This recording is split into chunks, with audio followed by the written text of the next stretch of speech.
Course of talk में बताऊंगा कि कैसे मैंने कॉलेज में स्टार्ट किया प्रिपरेशन, क्यों मैंने स्टार्ट किया, क्या सबको स्टार्ट करना चाहिए, अगर स्टार्ट करते हैं कॉलेज के साथ तो कैसे टाइम मैनेज करें।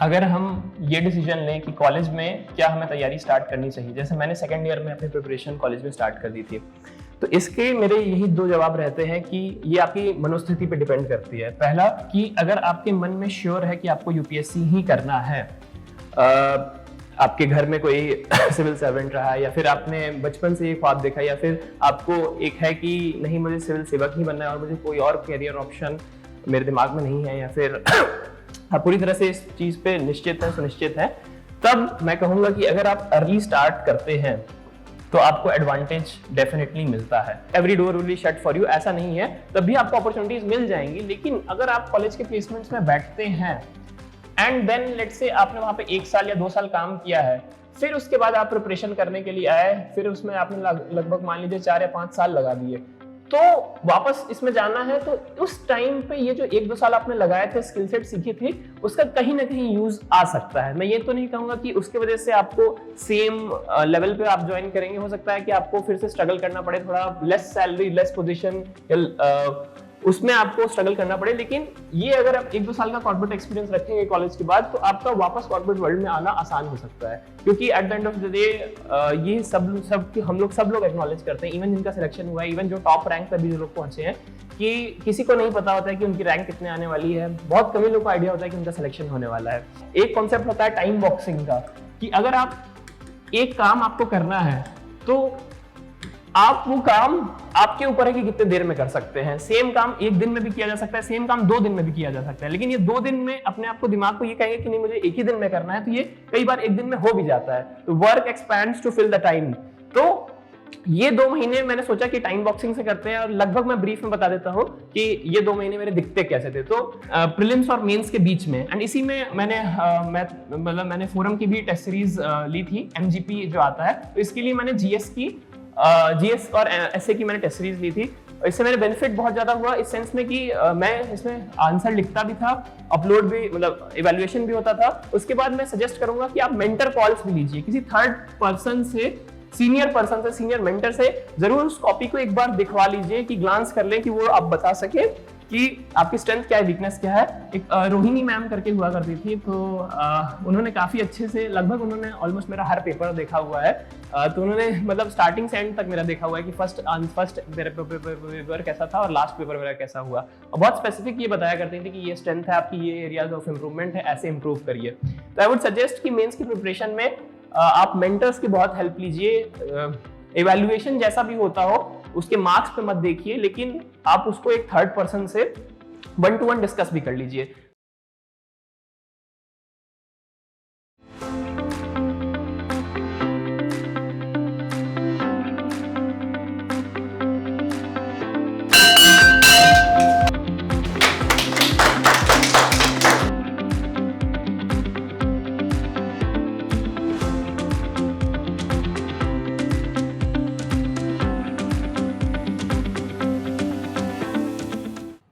नमस्कार साथियों, मेरा नाम सौरभ शर्मा है और इस साल की सिविल सेवा परीक्षा 2023 में मेरी ऑल इंडिया रैंक 23 यानी 23 आई है, और आज मैं आप सभी के बीच हूँ। मेरी जो इस परीक्षा के साथ जो अनुभव हैं और जो मेरी कहानियाँ हैं वो आप सब तक साझा कर पाऊँ, और उम्मीद करता हूँ कि इस वीडियो से आपको जो भी सहायता मिल सकती है वो मिलेगी। इस वीडियो में मैं मुख्य रूप से 3 या 4 चीज़ों पे बात करना चाहूँगा। पहली चीज़ कि मैंने प्रिपरेशन कॉलेज के साथ साथ कैसे मैनेज की। दूसरा, जॉब के साथ प्रिपरेशन मैनेज करना कैसा। एक वर्टिकल मैं कॉलेज पे फोकस करूँगा, college and UPSC. Second vertical होगा job and UPSC, and third vertical होगा how to best utilize the time, the 6 golden months, 2 months before the prelims and 3 to 4 months between prelims and mains। तो इन 3 verticals में आज का जो मेरा भाषण है उसको मैं रखना चाहूँगा। सबसे पहले मैं अपना संक्षिप्त परिचय आप सबके बीच रखता हूँ। तो मेरा नाम, जैसे कि मैंने बताया, सौरभ शर्मा है। ये मेरा इस एग्ज़ाम में फर्स्ट अटैम्प्ट था, और भगवान की कृपा से और मेरी मेहनत से भी मेरी ऑल इंडिया रैंक 23 आए। मेरा ऑप्शनल सोशियोलॉजी था, और मैंने ग्रेजुएशन अपनी आईआईटी दिल्ली से कंप्लीट की 2022 में। सिविल इंजीनियरिंग मेरा कोर डिसिप्लिन था, मेरा मेजर सब्जेक्ट था, मेरा ऑप्शनल सोशियोलॉजी है। 2022 में पास होने के बाद मैंने लगभग 1 साल से थोड़े कम वक्त के लिए मैकेंजी एंड कंपनी में एज अ मैनेजमेंट कंसल्टेंट भी काम किया हुआ है। वहाँ पे मेरी जॉब कॉलेज प्लेसमेंट्स के थ्रू लगी थी। एंड मैं उस कोर्स ऑफ प्रिपरेशन में इस कोर्स ऑफ टॉक में बताऊंगा कि कैसे मैंने कॉलेज में स्टार्ट किया प्रिपरेशन, क्यों मैंने स्टार्ट किया, क्या सबको स्टार्ट करना चाहिए, अगर स्टार्ट करते हैं कॉलेज के साथ तो कैसे टाइम मैनेज करें। कोर्स ऑफ टॉक में बताऊंगा कि कैसे मैंने कॉलेज में स्टार्ट किया प्रिपरेशन, क्यों मैंने स्टार्ट किया, क्या सबको स्टार्ट करना चाहिए, अगर स्टार्ट करते हैं कॉलेज के साथ तो कैसे टाइम मैनेज करें हम सोच रहे हैं। दूसरा, अगर जॉब में है और जॉब के साथ साथ प्रिपरेशन करना चाह रहे हैं तो कैसे मैनेज करें।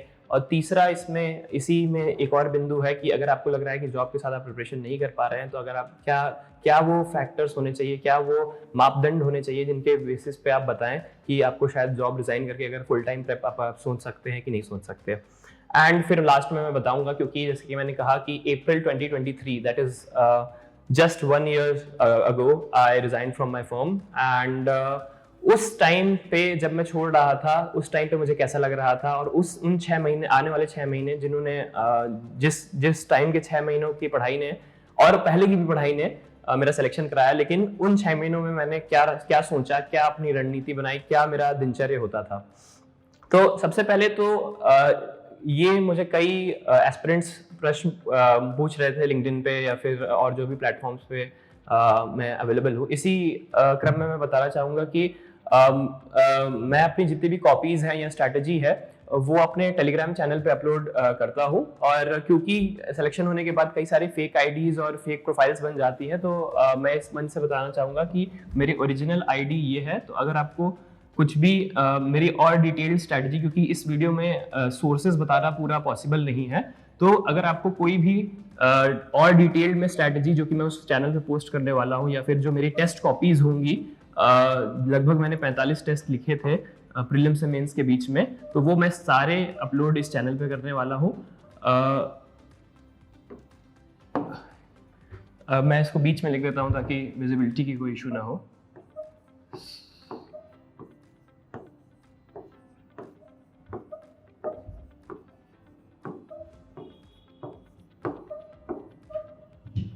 ये टेलीग्राम पे मेरा कॉन्टैक्ट है, मेरे चैनल का यूजर आईडी है SAURABH सौरभ शर्मा 2208।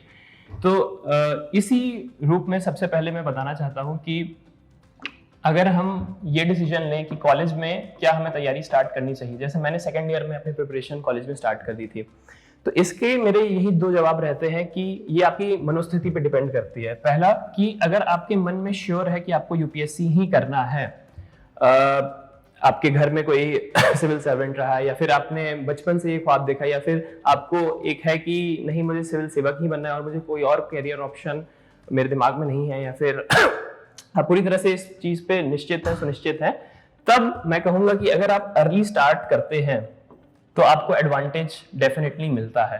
क्योंकि कॉलेज में जब हम लोग होते हैं तो एक स्टूडेंट ही होते हैं, हम लोग के ऊपर प्रेशर कम रहता है, हम लोग के ऊपर कोई फाइनेंशियल रिस्पॉन्सिबिलिटी नहीं रहती है, और एक स्टूडेंट के रूप में क्योंकि हम कॉलेज में भी पढ़ाई कर रहे होते हैं तो एक कोई नया काम हमको नहीं मिलता।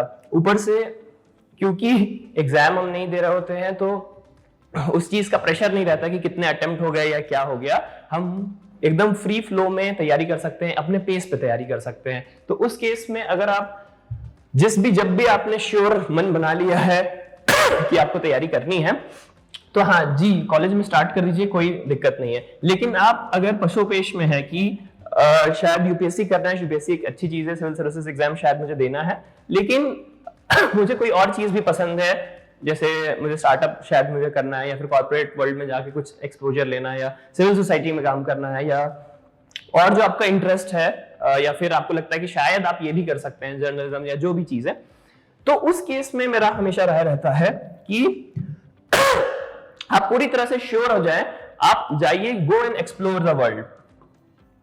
जो भी आपको अच्छा लगता है कि और लगता है कि शायद आप ये कर सकते हैं, go and do that. And when you are very sure, तभी आप यूपीएससी की प्रिपरेशन स्टार्ट कर दीजिए।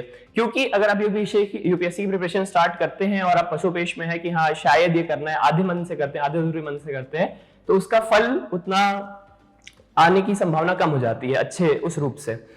दूसरा, अगर तो इस पे मैंने बता दिया कि, और इसका एक और तर्क मैं देता हूं कि अनरिजर्व्ड कैटेगरी के लिए 32 ईयर एज लिमिट है और 6 अटेम्प्ट्स हैं। So the world is not running away. अगर आप थोड़ी लेट भी स्टार्ट करते हैं प्रिपरेशन, आप 30 साल के एज में भी स्टार्ट करते हैं, आपको लगता है यू हैव एम्पल टाइम, 2 साल में आप स्ट्रेटजी बना के अच्छे से पढ़ के आप you can clear this exam and people have done it.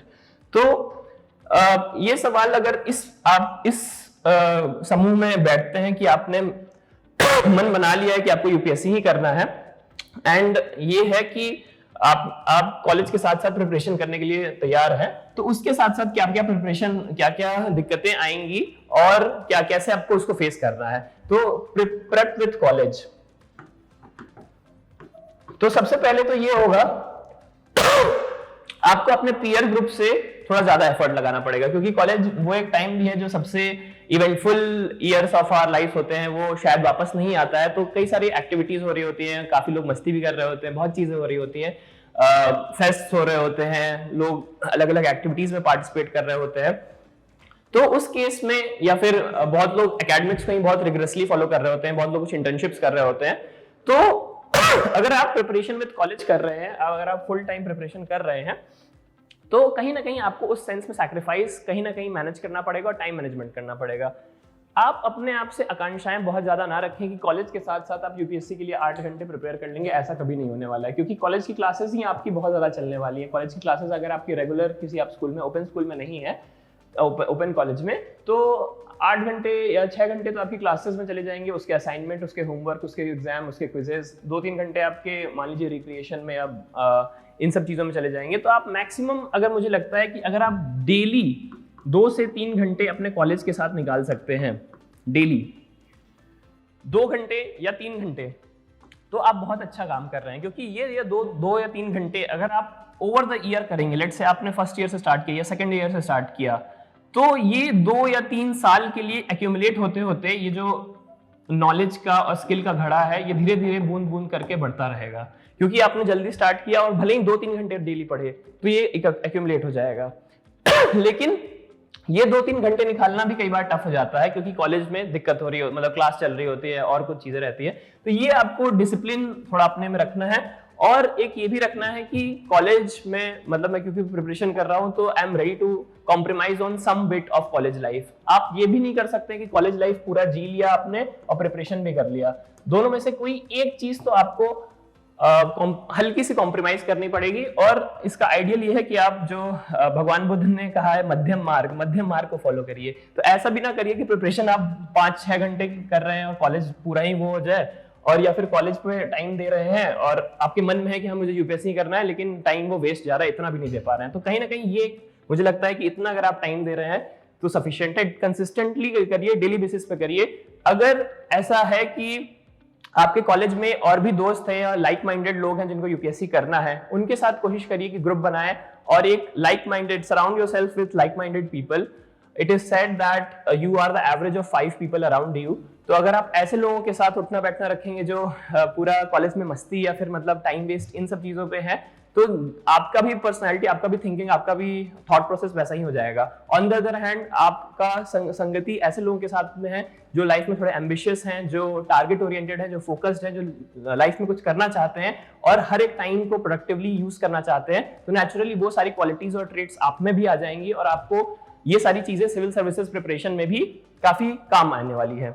दूसरा, मैं ये एक बिंदु को छूना चाहता हूं कि जब हम प्रिपरेशन कर रहे होते हैं कॉलेज में, तो हमें लगता है कि हमारा लक्ष्य बहुत दूर है। जैसे कि मैं बताऊं कि मैंने 2019 से प्रिपरेशन स्टार्ट की थी, तो क्योंकि मैं पढ़ रहा था कॉलेज के साथ साथ, तो लगभग जब 2022 का मतलब लगभग जब मैं 2 साल प्रिपरेशन कर लिया, तब मुझे लगने लगा कि ये 2021 की बात है, ये 4th ईयर पे लगभग। देखिए, मैंने थोड़ा अगर मैं ब्रीफली टाइमलाइन में अपने बताऊं तो 2019 में मैंने प्रिपरेशंस अपनी स्टार्ट की। 2019 में जब मैं सेकंड ईयर में था तब मैंने प्रिपरेशन स्टार्ट की। सेकंड और थर्ड ईयर जो लगभग 2020, तो सेकंड इस टाइम पे मैं अच्छे से कर नहीं पाया था क्योंकि ऑफलाइन क्लासेस होती थी एंड मैंने एक फाउंडेशन कोचिंग ज्वाइन की थी, लेकिन उसके साथ क्लासेस मैनेज करना बहुत डिफिकल्ट हो रहा था। लेकिन 2020 में 3-4 महीने जो कोविड के थे, उसमें मैंने ये सारे जो 10 महीने में जो फाउंडेशन कोर्सेज में जो क्लासेस छूटी थी और जो नोट्स थे वो मैंने रिवाइज कर लिए थे और इस तरह से मैनेज किया था। फिर से 2020 के लास्ट में और 2021 में जब कॉलेज का पीक पीरियड था उस टाइम पे फिर से मैनेज करना डिफिकल्ट हो रहा था। तो ये 2 साल क्योंकि मैं रिग्रेसली पढ़ चुका था और मेरा अटेम्प्ट मुझे 2023 में देना था क्योंकि मैं कॉलेज सीजन पास होकर एलिजिबल नहीं था, इस टाइम पे मुझे कहीं ना कहीं लगने लग गया था कि यार मेरा लक्ष्य बहुत दूर है और पता नहीं 2 साल में क्या करूं क्या नहीं करूं। कॉलेज में अगर आप जल्दी स्टार्ट करते हैं तो आपको ये दुविधा हमेशा रहेगी कि आपको लगेगा कि आपका लक्ष्य बहुत दूर है, लेकिन ये भी एक मिसनोमर है। हमेशा अगर हमें ये लग रहा है कि टाइम हमारे पास ज्यादा है तो it is not a good state of mind. हमेशा रखिए कि टाइम बहुत जल्दी निकल जाता है। Time is the most egalitarian resource but it is also a very very finite resource. और ये कब, आज हम लोग 2024 में खड़े हैं, कब ये 2024 का 25 होगा, कब ये 25 का 26 होगा, आपको पता भी नहीं चलेगा। आपकी आंखों की पलक झपकेगी और ये 24 का 26 हो जाएगा। तो इस मिसनोमर में मत रहिए, इस कंफ्यूजन में मत रखिए कि टाइम आपके पास बहुत है और आपने जल्दी स्टार्ट कर दिया है तो आपके पास मतलब एम्पल टाइम है। टाइम हमेशा एक स्केर्स रिसोर्स है, तो उसको आप अच्छे से यूज करना सीखिए। दूसरी चीज मैं कहना चाहूंगा कि जो भी आपका टारगेट ईयर फिक्स है, लेट्स से आपने 26 में सोचा है कि मुझे अटेम्प्ट देना है।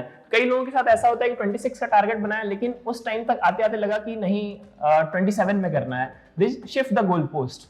तो अगर इसके बहुत जेन्युइन रीजन है, जैसे आपकी बहुत तबीयत खराब हो गई है या फैमिली इमरजेंसी हुई है या कुछ इस टाइप की चीजें हुई है, तो ये जस्टिफाइड है। लेकिन ये खाली इस वजह से हुआ है कि क्योंकि आप प्रोक्रेस्टिनेट कर रहे थे स्टडीज में, तो ये this is not a good state to be. क्योंकि अगर आपको लगता है कि 1 साल आप एक्स्ट्रा देंगे आपकी प्रिपरेशन अच्छी हो जाएगी, तो 27 का जब अटेम्प्ट हो रहा होगा तब भी आपको सेम फीलिंग आ रही होगी 27 ना दें 28 दे। तो कभी ना कभी तो आपको इस रियलिटी को फेस करना ही पड़ेगा कि आपको एग्जाम देना है। तो बेटर ये है कि प्रोक्रेस्टिनेट ना करें, एक फिक्स टारगेट बनाएं कि इस साल मुझे एग्जाम देना है और उसके रिवर्स इंजीनियरिंग में प्लानिंग करें कि इतना टाइम मुझे लगेगा और इस हिसाब से उसको स्ट्रिक्टली फॉलो करें। अब इस सेंस में जैसे कि मैंने बताया कि 2021 में मेरा मन हल्का हल्का उबने लग गया था, तो फिर 2021 या इनफैक्ट 2022 की बात है, ये 4th ईयर 2021 की इनफैक्ट बात है, 4th ईयर मेरा जस्ट स्टार्ट हुआ था, जुलाई की बात है, और मुझे लगा था 23 में मुझे अटेम्प्ट देना है क्योंकि 22 का मैं दे नहीं सकता। तो मैंने डिसाइड किया था कि मुझे प्लेसमेंट्स में बैठना है और ये डिसीजन मैंने इसलिए लिया। तो अब मैं बात करूं कि जॉब में आपको बैठना चाहिए कि नहीं। अगर आपके कॉलेज में प्लेसमेंट्स होती हैं तो, और अगर आपका मन है कि आपको यूपीएससी का एग्जाम देना है, तो आपको कॉलेज में प्लेसमेंट्स में बैठना चाहिए कि नहीं बैठना चाहिए। और मेरी स्टोरी क्या थी कि मैं क्यों बैठा था। तो 2021 की बात है, जुलाई की, ये कॉलेज का मेरा 7th सेमेस्टर था और क्योंकि मैं 2 साल से प्रिपरेशन कर रहा था, थोड़ी थोड़ी ही कर रहा था, ऐसा नहीं था कि फुल टाइम कर रहा था, लेकिन मैं काफी ज्यादा ऊब चुका था प्रिपरेशन से। मुझे लग रहा था कि 2 साल से मैं पढ़ रहा हूँ, 2 साल मुझे और पढ़ना पड़ेगा, 2023 में मुझे अटेम्प्ट देना है। तो और क्योंकि 22 का मैं अटेम्प्ट दे नहीं सकता था, एज मेरी एलिजिबिलिटी कुछ दिन से मिस हो रही थी, I was not 21 at that point of time. तो ये 7th सेमेस्टर में मेरा मन करने लग गया कि मैं प्लेसमेंट्स में बैठता हूँ। तो एक तो इसका रीजन था कि मैं एलिजिबल नहीं था, इसलिए मैंने सोचा कि 1 साल या 2 साल इनफैक्ट कॉर्पोरेट वर्ल्ड में मैं देखता हूँ कि कैसी क्या अपॉर्चुनिटीज है। इससे मेरा एक बफर भी, या आप कह सकते हैं कि कुशन भी क्रिएट हो जाएगा। कुशन इन द सेंस कि काफी एक इंपॉर्टेंट चर्चा है प्लान बी की, कि अगर आपका यूपीएससी एग्जाम में आप सफलतापूर्वक उत्तीर्ण नहीं हो पाते हैं या फिर जो डिजायर्ड रैंक है, जो डिजायर्ड सर्विस आपको नहीं मिल पाती है, तब आप क्या करेंगे। तो ये प्लान बी काफी इंपॉर्टेंट क्वेश्चन है और इसके ऊपर अलग अलग लोगों के अलग अलग मत है। तो मैं इसके बारे में जो सोचता हूँ वो आपको बता देता हूँ। तो अगर आप इसमें भी दो कैटेगरी के मैंने देखे हैं एस्पिरेंट्स। तो एक कैटेगरी है कि प्लान बी लोग रखते हैं गवर्नमेंट एग्जाम्स, कोई दूसरी गवर्नमेंट एग्जाम्स को लोग टारगेट करते हैं एज अ प्लान बी, क्योंकि यूपीएससी का सिलेबस काफी सारे स्टेट सिविल सर्विसेज के एग्जाम्स से सिमिलर है। तो कई लोग प्लान बी के रूप में इसको रखते हैं, स्टेट सिविल सर्विसेज या और जो दूसरे गवर्नमेंट एग्जाम है, इंडियन इंजीनियरिंग सर्विस, जैसे जो इंजीनियरिंग बैकग्राउंड के लोग हैं, इंडियन इकोनॉमिक सर्विस है, इंडियन स्टैटिस्टिकल सर्विसेज है, और भी जितने भी गवर्नमेंट एग्जाम्स होते हैं, तो कई लोग इनको प्लान बी के रूप में रखते हैं, क्योंकि यूपीएससी की प्रिपरेशन करते करते काफी एक अच्छा नॉलेज बेस डेवलप हो जाता है। लेकिन ऑब्वियसली ये सारे, या गेट को बहुत लोग उसके रूप में रखते हैं, लेकिन ऑब्वियसली इन सारे एग्जाम की कुछ स्पेसिफिक डिमांड भी होती है। तो अगर आप इनको प्लान बी के रूप में रख रहे हैं तो इट इज गुड, बट आपको इन एग्जाम के स्पेसिफिक भी प्रिपरेशन करना पड़ेगा, क्योंकि इस एग्जाम की डेडिकेटेड भी कुछ क्राउड होगा जो खाली इस एग्जाम या इस एग्जाम की प्रिपरेशन कर रहा होगा। तो अगर आपको उनको compete करके ये जॉब लेनी है तो आपको इनकी स्पेसिफिक प्रिपरेशन भी करनी पड़ेगी। तो this is a good plan B, but the only 2 concerns related to it is कि एक तो स्पेसिफिक प्रिपरेशन भी डिमांड करेगा ये, दूसरा at the end of the day it is also an exam. तो एग्जाम में कई सारी अनकंट्रोलेबल चीजें होती हैं, लक है या फिर आपकी तबीयत खराब हो गई या फिर कुछ भी हो सकता है। तो this is a good plan B, but not a very safe plan B according to me. अगर आप कर रहे हैं तो डेफिनेटली मतलब मेरा एक्सपीरियंस जो रहा है या फिर मैंने जो आसपास के लोगों को देखा है, कोई भी आप serious hard working UPSC aspirant, serious and hard working जो एक अच्छे प्लान के साथ मूव कर रहा है, उसका भले ही थोड़ा टाइम ज्यादा लग जाए, जो x ईयर्स वो सोच के आया था उस x+1 या x+2 हो जाए, लेकिन अगर उसने डिटर्मिनेशन रखा है, हार्डवर्क किया है, तो कुछ कहीं ना कहीं किसी न किसी सर्विसेज में जनरली लोग मैंने फिट होते हुए देखा है, कुछ ना कुछ लोगों को मिल जाता है। तो एक प्रोसेस ये है। दूसरा प्रोसेस आप कर सकते हैं, कॉर्पोरेट वर्ल्ड में आप चले जाए, और इसमें सबसे आसान रूट जो है कॉलेज प्लेसमेंट्स हैं, क्योंकि अगर आप कॉलेज में प्लेसमेंट्स में नहीं बैठे और आपने डायरेक्टली प्रिपरेशन स्टार्ट की और आप फिर 3-4 साल बाद वापस कॉर्पोरेट वर्ल्ड में जाना चाहते हैं, प्राइवेट कंपनीज में जाना चाहते हैं, तो अपॉर्चुनिटीज आपको तब भी मिल जाएंगी। ऐसा नहीं है कि तब the world will every door will be shut for you, ऐसा नहीं है, तब भी आपको अपॉर्चुनिटीज मिल जाएंगी। लेकिन अगर आप कॉलेज के प्लेसमेंट्स में बैठते हैं एंड देन लेट्स से आपने वहां पे 1 साल या 2 साल काम किया है, फिर उसके बाद आप प्रिपरेशन करने के लिए आए, फिर उसमें आपने लगभग मान लीजिए 4 या 5 साल लगा दिए, तो वापस इसमें जाना है, तो उस टाइम पे ये जो 1-2 साल आपने लगाए थे, स्किल सेट सीखे थे, उसका कहीं ना कहीं यूज आ सकता है। मैं ये तो नहीं कहूंगा कि उसके वजह से आपको सेम लेवल पे आप ज्वाइन करेंगे, हो सकता है कि आपको फिर से स्ट्रगल करना पड़े, थोड़ा लेस सैलरी, लेस पोजीशन, उसमें आपको स्ट्रगल करना पड़े। लेकिन ये अगर आप 1-2 साल का कॉर्पोरेट एक्सपीरियंस रखेंगे कॉलेज के बाद, तो आपका वापस कॉर्पोरेट वर्ल्ड में आना आसान हो सकता है, क्योंकि at the end of the day ये सब लोग एक्नॉलेज करते हैं, इवन जिनका सिलेक्शन हुआ है, इवन जो टॉप रैंक पे भी जो लोग पहुंचे हैं, कि किसी को नहीं पता होता है कि उनकी रैंक कितने आने वाली है, बहुत कम ही लोगों को आइडिया होता है कि उनका सिलेक्शन होने वाला है। एंड उसका रीजन ये है क्योंकि इतने सारे पेपर्स हैं, 1750 मार्क्स का मेंस का, इतने सारे पेपर्स है, एस्से, एथिक्स, ऑप्शनल, इंटरव्यू, कई सारे अनकंट्रोलेबल चीजें हो सकती हैं। तो इसमें सर्टेनिटी से बता पाना कि हो ही जाएगा, ये थोड़ा सा कठिन है। लोग हार्डवर्क करते हैं, लक का भी रोल रहता है, बहुत चीजें रहती हैं। तो उस केस में ये एक अच्छा, इस सेंस में अब कई ऑप्शन है, लॉ में आप कर सकते हैं, जर्नलिज्म में आप जा सकते हैं, या फिर जो आपका ऑप्शनल सब्जेक्ट है उसमें आप मास्टर्स परस्यू कर सकते हैं। तो ये तो बात की चीजें हैं, लेकिन कॉलेज में अगर आप हैं और जॉब का प्रोस्पेक्ट है, तो ये सिनेरियो है यूपीएससी के पर्सपेक्टिव से कि आपको बैठना चाहिए कि नहीं बैठना चाहिए। मेरी राय रहती है कि अगर आप थोड़ा सा डिलेमा में है या थोड़ा सा इस एग्जाम को ज्यादा रिस्क पर्सपेक्टिव से देखते हैं कि पता नहीं शायद मेरा हो या ना हो, तो आई वुड एडवाइस कि आप जाके जॉब एक्सपीरियंस ले लीजिए, क्योंकि आप वापस आएंगे तो you will be confident, more confident कि नहीं होगा तो मैं वापस चला जाऊंगा। अदरवाइज आपको हमेशा ये डर सताता रहेगा कि नहीं होगा तो क्या करूंगा। नहीं होगा तब भी आप कुछ ना कुछ अच्छा कर लेंगे, लेकिन क्योंकि आपने एक्सपीरियंस नहीं लिया तो कहीं ना कहीं आपको ये लगेगा कि पता नहीं क्या हो। तो प्लेसमेंट में बैठना कि नहीं बैठना है, जॉब करनी है कि नहीं करनी है, यूपीएससी प्रिपरेशन अगर कर रहे हैं तो ये मैंने क्वेश्चन एड्रेस कर दिया। अब बात करते हैं कि आप एक जॉब में है ऑलरेडी, आप उस प्लेसमेंट की जॉब से आ गए या फिर आपको जॉब मिल गई, किसी और जॉब में है, तो then how to manage preparation with job. तो मेरा आंसर इसमें ये है कि मैं तो जॉब के साथ प्रिपरेशन बिल्कुल मैनेज नहीं कर पाया था क्योंकि मेरा वर्क आवर्स लगभग 60 to 70 to 80 भी sometimes 80 hours a weak type की वो वर्क प्रोफाइल था।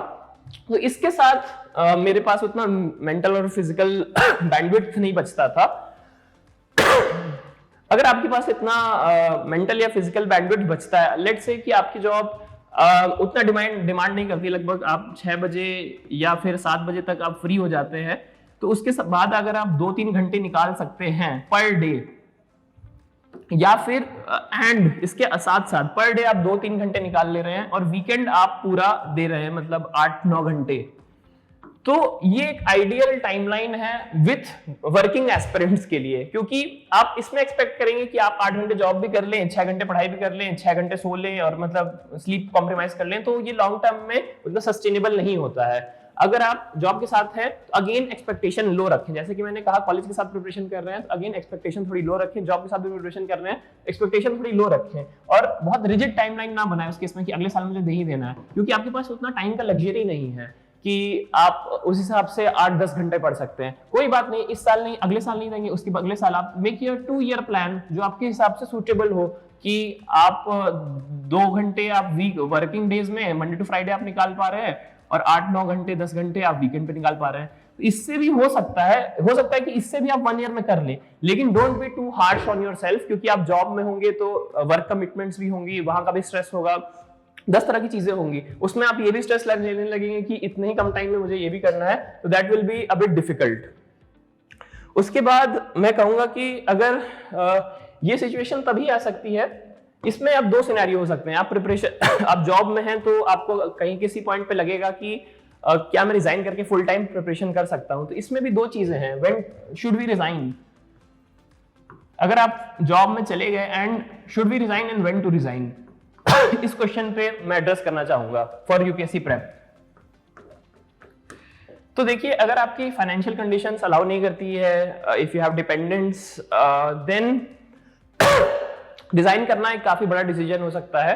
एंड थैंकफुली फॉर मी, मेरे पास मतलब मेरे ऊपर कोई ऐसी फाइनेंशियल ऑब्लिगेशन नहीं थी, तो एटलीस्ट जब मैं रिजाइन कर रहा था लास्ट ईयर तो मैंने उतना नहीं सोचा, I was more free, by God's grace मैं उस पोजीशन में था। लेकिन आई अंडरस्टैंड काफी लोग इस पोजीशन में नहीं होते हैं और काफी लोगों को जॉब कंटिन्यू रखनी पड़ती है to sustain their family and their lifes. But उसके साथ भी, जैसे मैंने बताया कि जैसे पिछले स्लाइड में मैंने कहा था कि आप जॉब के साथ हैं तो डोंट बी ये कि 1 साल में मैं कर ही लूंगा, थोड़ा don't be harsh on yourself, कर लें आप, बहुत अच्छी बात है, थोड़ा आप लॉन्ग टर्म प्लान बना लीजिए। जॉब के साथ भी पॉसिबल है अगर आप अच्छे टाइम मैनेजमेंट कर सकते हैं तो, लेकिन आपको ये कब लगने लगे कि नहीं मुझे इसी साल करना है, या फिर मैं नहीं कर पा रहा हूँ, या मैं जस्टिस नहीं कर पा रहा हूँ ना जॉब के साथ ना प्रिपरेशन के साथ, एंड आपकी फाइनेंशियल कंडीशन भी अलाउ करती है कि आप फुल टाइम ब्रेक लेके प्रिपरेशन कर सकते हैं, then I think you can resign.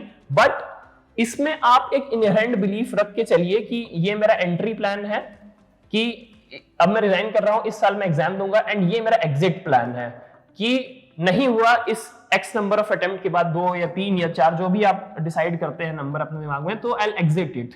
उसको आप ये मत रखिए कि जब तक आपके अटेम्प्ट एग्जॉस्ट नहीं होंगे तब तक आप देते ही रहेंगे। मेरी हमेशा अप्रोच या एडवाइस ये रहती है कि एंट्री प्लान और एग्जिट प्लान हमेशा दिमाग में रखे। तो ये शुड बी रिजाइन है। तो मैं अपना अगर वाक्य बताऊं तो मैं जब रिजाइन कर रहा था, थैंकफुली कोई फाइनेंशियल ऑब्लिगेशन भी नहीं थी मेरे पे, तो मैं ये डिसीजन खुद ले पाया, मेरे पेरेंट्स ने भी बहुत सपोर्ट किया, एंड सही कहीं ना कहीं ये बिलीफ था कि अगर मैं पढ़ाई करूंगा तो ये एग्जाम मैं क्लियर कर सकता हूँ, नहीं भी अगर क्लियर करूंगा तो मैंने अपने दिमाग में 2 अटेम्प्ट्स मैक्सिमम फिक्स करके रखे थे कि नहीं होगा तो फिर मैं वापस चला जाऊंगा।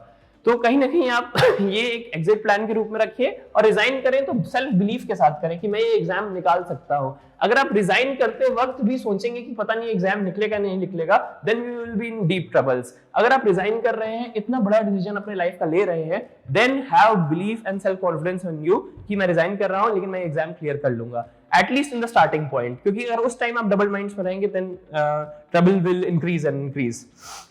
उसके अलावा मैं बात करूं अपने टाइमलाइन के हिसाब से कि मैंने कब रिजाइन किया, तो मैंने अप्रैल में लगभग रिजाइन किया था, मार्च एंड या अप्रैल मैंने लगभग रिजाइन किया था। तो मेरे पास अब 2 ऑप्शन थे सोचने के कि 2023 में मैं एग्जाम दूं, जिसका एग्जाम मई लास्ट में होने वाला था, I think if I am not wrong 28 मई को हुआ था वो एग्जाम, तो इसमें लगभग 2 महीने बचे थे। एंड दूसरा ऑप्शन था कि नहीं मैं 24 में दूं। तो इसको टैकल करने के लिए, क्योंकि मेरी प्रिपरेशन पहले हुई थी, मतलब इन द सेंस कि मैंने नोट्स बना लिए थे या सारे स्टैंडर्ड बुक्स कॉलेज के टाइम पे पढ़ लिए थे, तो मेरे लिए बस ये था कि मुझे रिवाइज करना है और टेस्ट क्लियर करना है। एंड फ्रैंकली मैं बताऊं, लगभग जब मार्च या फरवरी की बात है, तब जॉब में कुछ दिन के लिए मैंने ब्रेक लिया था, मतलब बीच पीरियड था, तो मेरे पास हल्का सा टाइम बचा था। तो उस टाइम में मतलब ये हार्डली 5 या 6 दिन का टाइम होगा जब मेरे पास काम कुछ नहीं था, मतलब आई वाज ऑन ब्रेक या वेकेशन। तो उस टाइम पे, क्योंकि फरवरी में ये फरवरी का महीना क्यों इंपॉर्टेंट है, क्योंकि फरवरी में यूपीएससी का नोटिफिकेशन आता है, एंड क्योंकि मैं जॉब में था तो मैं सोच रहा था कि I will do this job for 2 years और 1 year at least, I will complete my job till I will work till September and then give the 24 attempt. ये मेरे इनिशियल थॉट प्रोसेस था।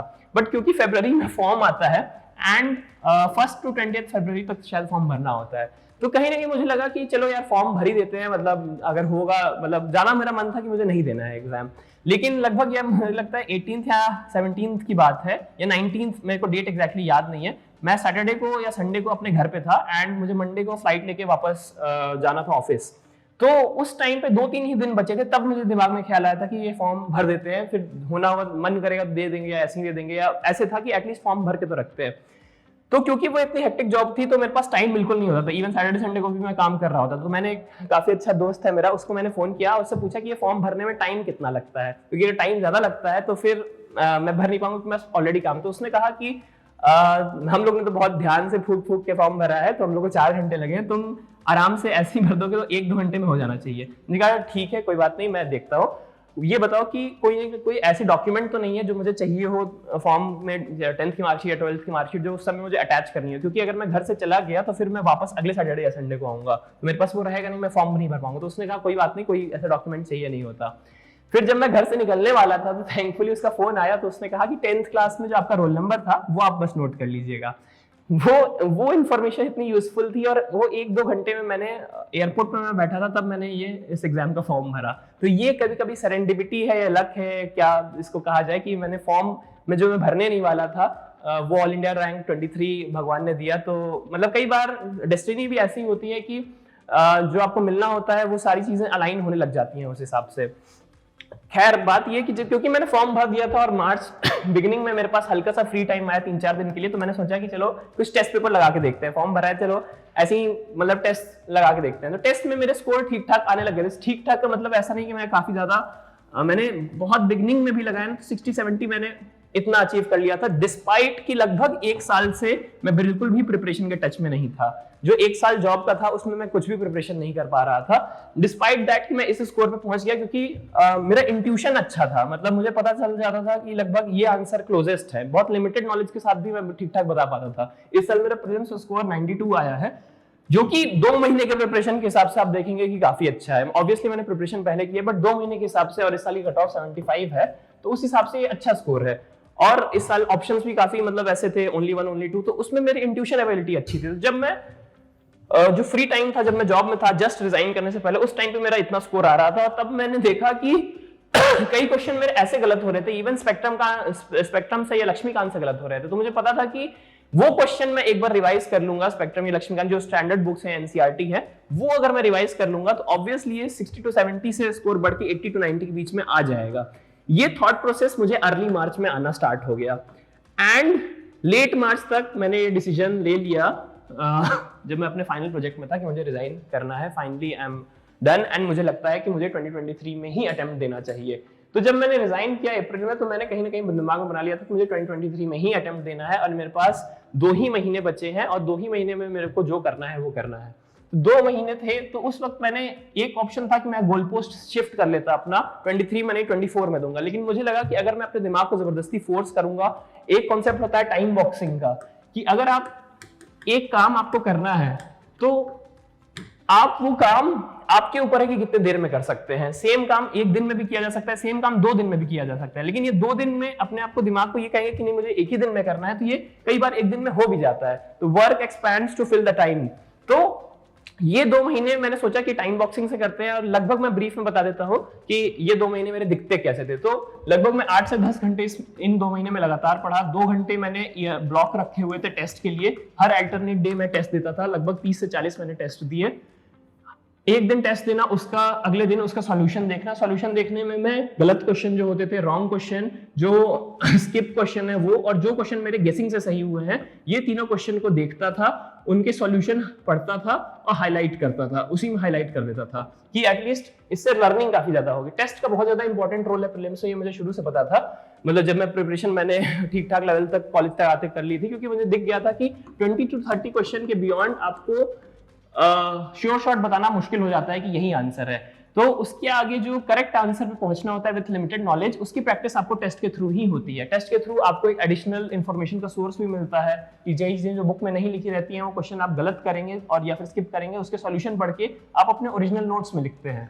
तो टेस्ट के 2 एडवांटेज होते हैं, एक तो प्रैक्टिस आपकी होती है, दूसरा आपका जो ओरिजिनल सोर्स था, ओरिजिनल जो कंटेंट था वो इनरिच होता है। तो 2 घंटे मैंने ईयर ब्लॉक रखे हुए थे इसके लिए। 3 घंटे के मैंने 2 स्लॉट्स बनाए थे। एक इसमें कोई इंपॉर्टेंट S1 और S2 मतलब 2 सब्जेक्ट में साथ में लेकर चल रहा होता है, जो भी इसमें कोर सब्जेक्ट आ जाता है, eco, polity, geography, history, environment, science and tech. तो ये मैंने डिवाइड कर लिया था। सोर्सेज की इन डेप्थ में मैं इसमें नहीं जा रहा हूँ इस वीडियो में, क्योंकि इस वीडियो का लेंथ काफी ज्यादा हो जाएगा। और 1 घंटा लगभग मैंने रिवीजन के लिए रखा हुआ था। तो ये लगभग मेरा प्लान ऐसे दिखता था। 8 से 10 घंटे के बीच में डेली में पढ़ता था। ये मैंने कंसिस्टेंटली किया एंड थैंकफुली फॉर मी 28 में या फिर वो डेट मुझे याद नहीं आ रही है एग्जैक्टली कि किस दिन एग्जाम था। तो उस दिन मेरा पेपर, जीएस का पेपर अच्छा गया था। सीसैट में मुझे कंफ्यूजन था despite me being from N IIT background और ये सब। सीसैट में मुझे कठिनाई हुई एंड मेरे सीसैट में स्कोर भी 74 आया, which is very close to the border of 66.67। And इसकी स्टोरी ये है कि मैंने मैथ्स लगभग 70 मिनट में मेरे 18 क्वेश्चन ही मैंने कंप्लीट कर पाया था, क्योंकि मैं शुरू में सोचता था कि मैथ्स के बेसिस पे ही मैं कर लूंगा, लेकिन 28 क्वेश्चन आपको नेट सही करने होते हैं। तो 70 मिनट मेरे कंप्लीट हो चुके थे एंड 18 क्वेश्चन नहीं हुए थे। तो I quickly switch to comprehension and comprehension जो था उस पर मैंने स्विच कर लिया कि मैथ्स नहीं भी हो पा रही है, चलो कॉम्प्रिहेंशन कर लेते हैं। Comprehension turned out to be easy. तो इससे मैसेज ये है कि एग्जाम के टाइम में कीप योरसेल्फ अजाइल, की कुछ वर्क नहीं करा तो दूसरा आप पे चले जाइए, स्विच कर लीजिए। You just have to ensure कि आपको 28 क्वेश्चंस करेक्ट हो। इसको करेक्ट करने के लिए लगभग आपका 40 to 50 क्वेश्चन अटेम्प्ट है, तो that is sufficient with a good accuracy कि आप इतना नेट सही कर लेंगे। आपको 80 के 80 क्वेश्चन अटेम्प्ट नहीं करने हैं, आपको सबसे इजी 40-50 चूज करने हैं और उसमें से 28 सही नेट कर रहे हैं आफ्टर नेगेटिव एंड ऑल।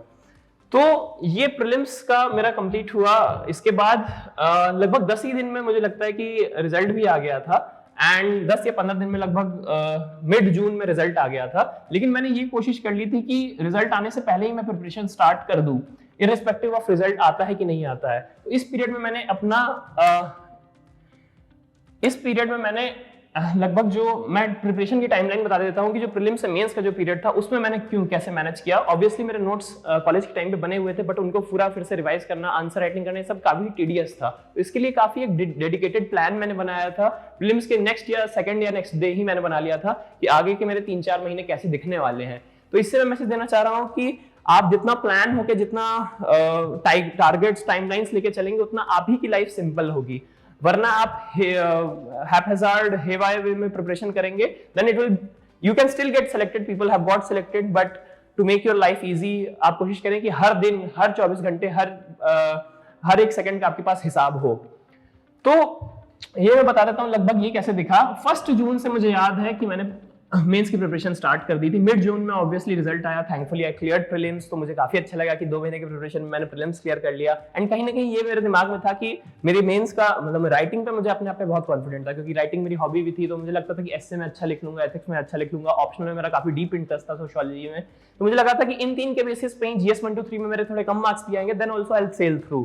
तो ये कहीं ना कहीं माइनर बिलीफ था मेरे दिमाग में। ऐसा तो कोई श्योर तो नहीं कह सकता कि हो ही जाएगा, बट ये मेरा थॉट प्रोसेस हुआ करता था। एंड मैं ये भी रिक्वेस्ट करूंगा कि जितना आपका पॉजिटिव थॉट प्रोसेस है, जितना आपकी पॉजिटिव थिंकिंग है, जितना आप पॉजिटिव अफर्मेशंस करेंगे, तो it will actually manifest. And अगर आप ये बोलते रहेंगे कि नहीं हो पा रहा है या फिर बहुत अनसर्टेन है, तो कहीं ना कहीं वही नेगेटिव थॉट्स आपके दिन भर वो दिमाग में रहेगा और आपको अफेक्ट करेगा, आपकी पढ़ाई को अफेक्ट करेगा और नेगेटिव रिजल्ट्स लाएगा। खैर, वापस आते हैं टाइमलाइन पे। तो 1 जून से लगभग 10 जुलाई लगभग 40 दिन मैंने रखे ईयर ब्लॉक, और मतलब ये ब्लॉक किया मैंने इस एग्जाम के सबसे ज्यादा स्कोरिंग पोर्शंस के लिए। वो स्कोरिंग पोर्शंस कौन से हैं? एथिक्स है और ऑप्शनल है और एस्से है। तो एस्से में कोई कंटेंट आपको एक्स्ट्रा पढ़ना नहीं होता, बस आपको बहुत ब्रीफली आपको लगभग 10 घंटे लगेंगे ये समझने में कि एस्से का स्ट्रक्चर कैसा होना चाहिए, इंट्रो कैसा होना चाहिए, कंक्लूजन कैसा होना चाहिए, अलग अलग पैराग्राफ्स को कैसे लिंक करें, आर्ग्यूमेंट्स कैसे सोचे। तो ये बेसिक आपको लगेगा। इसमें ऐसा नहीं है कि प्रिपरेशन करने के लिए बहुत ज्यादा है। लेकिन एथिक्स और ऑप्शनल की आपकी लेंथ वेरी कर सकती है। एथिक्स आप मान के चलिए कि आप डेली 3 या 4 घंटे देंगे अगर, तो 1 महीने में 3-4 आवर पर डे अगर आप देते हैं, तो 1 महीने में आप इसकी थ्योरी मतलब अच्छे से समझ सकते हैं। 2-3 घंटे अगर आप डेली देंगे 30 दिन के लिए, तो आप एथिक्स का थ्योरी अच्छे से समझ सकते हैं कि आपके पूरे नोट्स कंप्लीट हो जाएंगे, मतलब आप अच्छे से समझ जाएंगे कि ये पेपर है क्या। उसके बाद इसमें सेकंड फेज स्टार्ट होगा आंसर राइटिंग का, जो बहुत इंपॉर्टेंट है तीनों में ही, एथिक्स में भी, एसए में भी। एसए में भी कोई कंटेंट है नहीं मेन, एथिक्स और एसए में प्रैक्टिस का बहुत ज्यादा रोल है। ऑप्शनल में दोनों है, कंटेंट भी बहुत ज्यादा, कंटेंट मतलब आप पे डिपेंड करता है कि आपका ऑप्शनल कौन सा है, और प्रैक्टिस तो है ही है। तो ये मैंने 40 दिन मैंने रखे थे डेडिकेटेडली एथिक्स, एसए और ऑप्शनल, क्योंकि मुझे लगा था कि ये 40 दिन मैं अगर ये कर लिया तो मुझे ये कॉन्फिडेंस रहेगा कि मेरा major portion of the syllabus हो चुका है। जीएस 1 करने की मुझे ज्यादा जरूरत पड़ती नहीं थी, क्योंकि सोसाइटी मेरा सोशियोलॉजी ऑप्शनल था, तो सोसाइटी उसी से हो जाता था। और हिस्ट्री ज्योग्राफी के लिए जो ऑलमोस्ट मैंने प्रीलिम्स में पढ़ा था वही मैंने कंटिन्यू रखा, उसी से मैं, उसी नॉलेज बेस, उसी बुक से मैं आंसर बना लेता था। और बहुत छोटे छोटे पोर्शन है जैसे world history, post independent history, ये सब मुझे करना था, तो वो इसी टाइम पे मैंने कर दिया था। या फिर लोकेशन फैक्टर्स, वो इसी टाइम पे मैंने कर लिया था। तो मुझे लग गया था कि हाँ भाई, ये 40 दिन में अगर मैं कंप्लीट कर लेता हूँ तो मैं कर लूंगा। मतलब फर्स्ट टारगेट मैंने इसका रखा था कि ये 1 जुलाई तक ही मैं कर लूंगा, बट मैंने भी गोल पोस्ट शिफ्ट किए हैं। मैं जो ये बोल रहा हूँ कि मैं बहुत रेगुलस फॉलो करता था टारगेट्स, मैंने भी गोल पोस्ट शिफ्ट किए हैं। मेरे भी टारगेट्स छूटते थे, उन्होंने सोचा था कि 10 दिन बाद करूंगा, 5 दिन बाद करूंगा, वो सब चीजें मेरे साथ भी हुई है। मैंने सोचा था कि ये सब 1 जुलाई तक हो जाएगा, ये मुझे लगता है कि 10th या 15th जुलाई तक खिसक गया था। तो ये सब बहुत ही नॉर्मल है, जो लोग सेलेक्ट भी हो रहे हैं उन लोग के साथ भी हुआ है कि टारगेट बनाते हैं, छूट जाते हैं। बट उससे आप जितना क्लोज रख सकते हैं अपने आप को उस टारगेट से, कितना कोशिश करें कि इसको आज मुझे करना है और उसको एक संकल्प की तरह ले, तो उतना आपके लिए फायदेमंद होगा। फिर बात करें 10-15 जुलाई से लगभग एंड ऑफ जुलाई यानी 1 अगस्त या इस टाइम के लिए, ये 15-20 दिन मैंने रखे स्पेसिफिकली GS2 के लिए। 1 अगस्त से लगभग 20 अगस्त तक मैंने स्पेसिफिकली रखा GS3 के लिए। एंड इस पीरियड में जब मैं मतलब ये पढ़ने लग गया, तो इस टाइम की जो मेरी प्रैक्टिस थी वो भी मैंने स्टार्ट कर दी। लगभग इसी टाइम से मैंने, या उससे पहले से ही, लगभग 1 जुलाई से मैंने हर अल्टरनेट डे मेंस के मैंने टेस्ट लिखना मैंने स्टार्ट कर दिया। एंड मेंस का मैंने टेस्ट लिखना स्टार्ट कर दिया तो लगभग मैंने 45 टेस्ट लिखे प्रीलिम्स और मेंस के बीच में। एंड इसी में मैंने फोरम की भी टेस्ट सीरीज ली थी, MGP जो आता है, तो इसके लिए मैंने GS और एसए की मैंने टेस्ट सीरीज ली थी। इससे मेरे बेनिफिट बहुत ज्यादा हुआ इस सेंस में कि मैं इसमें आंसर लिखता भी था, अपलोड भी, मतलब इवैल्यूएशन भी होता था। उसके बाद मैं सजेस्ट करूंगा कि आप मेंटर कॉल्स भी लीजिए, किसी थर्ड पर्सन से, सीनियर मेंटर से जरूर उस कॉपी को एक बार दिखवा लीजिए, कि ग्लांस कर लें, कि वो आप बता सके कि आपकी स्ट्रेंथ क्या है, वीकनेस क्या है। एक रोहिणी मैम करके हुआ करती थी, तो उन्होंने काफी अच्छे से, लगभग उन्होंने ऑलमोस्ट मेरा हर पेपर देखा हुआ है। तो उन्होंने मतलब स्टार्टिंग से एंड तक मेरा देखा हुआ है कि फर्स्ट मेरा पेपर कैसा था और लास्ट पेपर मेरा कैसा हुआ, और बहुत स्पेसिफिक ये बताया करती थी कि ये स्ट्रेंथ है आपकी, ये एरियाज ऑफ इंप्रूवमेंट है, ऐसे इंप्रूव करिए। तो आई वुड सजेस्ट कि मेंस की प्रिपरेशन में आप मेंटर्स की बहुत हेल्प लीजिए। इवैल्यूएशन जैसा भी होता हो उसके मार्क्स पे मत देखिए, लेकिन आप उसको एक थर्ड पर्सन से 1-to-1 डिस्कस भी कर लीजिए। तो मैंने यही मूल मंत्र रखा था कि, और थ्रू आउट प्रीलिम्स और मेंस भी मैंने टेस्ट का काफी रोल रखा, क्योंकि मुझे लगता था कि यही एक तरीका है आपके प्रिपरेशन को क्वांटिफाई करने का, कि आप पढ़ बहुत ज्यादा रहे हैं बट आपको लगेगा, हमेशा लगता रहेगा कि और पढ़ना है। बट अगर आप टेस्ट को एक मापदंड बनाते हैं, टेस्ट को एक पैरामीटर बनाते हैं, तो आपकी प्रिपरेशन को एक नंबर अटैच किया जा सकता है। जैसे मुझे ऐसा लगता है पर्सनली कि अगर आप 5000 क्वेश्चन कर लेते हैं प्रीलिम्स के लिए, then you are in a very safe zone. और 5000 क्वेश्चन करने का मेरा मतलब है कि आप क्वेश्चन भी किया है और उसका सोल्यूशन भी किया है। 5000 question translates into 50 test approximately. तो 50 आप टारगेट बनाएंगे, 30-40 भी कर लेंगे तब भी बहुत ज्यादा हो जाएगा। सिमिलरली फॉर मेंस मुझे लगता है कि अगर आपको 1000 आंसर लिख लिए हैं, 1000 answers translates into again 50 test, क्योंकि एक टेस्ट में 20 क्वेश्चंस होते हैं। तो अगर आपने सोचा है कि 50 टेस्ट में लिख लूंगा मेंस, प्रीलिम्स से मेंस, या मतलब उस एक साल में, तो ये 50 नहीं लिखेंगे, 30 लिखेंगे, 40 लिखेंगे, देन ऑल्सो आपकी प्रैक्टिस इतना ज्यादा हो जाएगा कि आप कोई भी क्वेश्चन आएगा आप आराम से उसको टैकल कर सकते हैं। ऐसा मैजिक होगा जब आप इतना ज्यादा क्वेश्चन प्रैक्टिस करेंगे। तो इसीलिए मैंने टेस्ट को बहुत इंपॉर्टेंट रखा था कि पढ़ तो मैं रहा ही हूं, बट उसको अप्लाई करना है, उसको सॉल्व करना है, उसको एक नंबर अटैच करना है। एंड बहुत खुशी मिलती है, लगा अगर आप एग्जाम हॉल में एंटर कर रहे हैं और ये कॉन्फिडेंट है कि मैंने 40 टेस्ट लिखे हैं या 45 टेस्ट लिखे हैं, then you are at a very confident level कि अब मैं कुछ भी कर सकता हूं। अब मैं कोई भी एग्जाम, कोई भी क्वेश्चन आएगा, मैं I can move information here and there and I can build a very good answer. Obviously खाली ये इंपॉर्टेंट नहीं है कि टेस्ट दें, उसकी आपको बैकग्राउंड नॉलेज भी होनी चाहिए वो क्वेश्चन सॉल्व करने के लिए, वो क्वेश्चन लिखने के लिए। एनीवेज, जो 20 अगस्त तक का टाइम था इसमें मैंने GS3 तक कंप्लीट कर दिया था और 15 सितंबर तक एग्जाम था। तो अगेन इस जो लास्ट 1 मंथ था, तो इसमें मेरा पूरा फोकस रिवीजन पे था। अभी तक मैंने जो भी पढ़ा, S A, ethics, optional, GS2, GS3, उस सबको मैं पूरा इस टाइम तक रिवाइज कर लूं। उस टाइम पे मैंने सिमुलेटर्स भी दिए थे, सिमुलेटर इन द सेंस कि ऐसे मैंने पेपर दिए थे कि 3 दिन के अंदर आप 5 पेपर दे सकें। तो ऐसा एक्सपीरियंस आप 1 या 2 बार कर ले अपने मेंस के एग्जाम के पहले, स्पेशली अगर आपका फर्स्ट मेंस है, क्योंकि वो 3 दिन में 5 पेपर लिखना भी एक बहुत ही physically and mentally tiring task होता है। तो उसका अगर आपका पहले से आपने उसका वो कर लिया है, प्रैक्टिस कर लिया है, तो आपको बेनिफिट मिलने वाला है। तो ये मेरा टाइमलाइन था उन 6 मंथ्स के बीच में। उसके बाद मैंने ब्रेक लिया ऑब्वियसली मेंस देने के बाद। फिर मैंने पढ़ाई काफी रिड्यूस कर दी थी, क्योंकि मैं काफी ज्यादा पहले जॉब में स्ट्रेस, फिर प्रिपरेशन के टाइम पे स्ट्रेस, तो मैंने काफी उस टाइम पे रिलैक्स किया।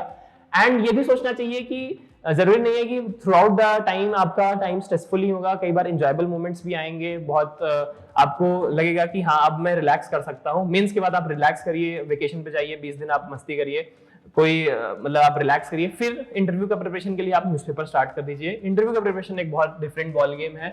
आपको 2-3 न्यूज़पेपर पढ़ने हैं, करंट अफेयर्स काफी अपडेट रखना है, अपना डैफ अच्छे से करना है, मॉक इंटरव्यूज देने हैं। लेकिन this is the most enjoyable part of the preparation, and आप आराम से उसमें स्ट्रेस मैनेज कर सकते हैं। तो ये मेरा पूरा जर्नी था, और कैसे मैं यहाँ तक पहुंचा, कैसे मेरे लास्ट के 4-5 साल कैसे दिखे हैं। और इसमें मैंने कॉलेज के साथ जो लोग प्रिपेयर कर रहे हैं उनको एड्रेस किया है, जॉब के साथ जो प्रिपरेशन कर रहे हैं उनको एड्रेस किया है, जिनके 2 महीने अभी बचे हैं प्रीलिम्स के लिए उनको एड्रेस किया है, जिनके अभी प्रीलिम्स के बाद जो 4 महीने आएंगे उनको एड्रेस किया है। तो I hope you find this video helpful. It added some value to your preparation, and I hope that you achieve whatever you want in life. Best wishes to you. Thank you.